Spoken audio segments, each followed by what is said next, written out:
सामिन ग्रामीण कुवैत की उर्दू शायद से हमारा आज का इंतखाब अजीज नबील का कलाम निदा मिर्जा की आवाज में आपकी समातों की नजर।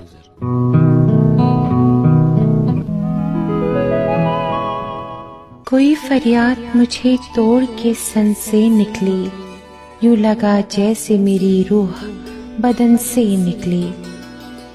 आदतन मैं किसी एहसास के पीछे लपका, दफतन एक गजल दश्त सुखन से निकली। रंग किसका था जो दस्तक से नमूदार हुआ, किसकी खुशबू थी जो कमरे की घुटन से निकली। किसका चेहरा था जो सदियों के भंवर से उभरा, कैसी वहशत थी जो बरसों की थकन से निकली।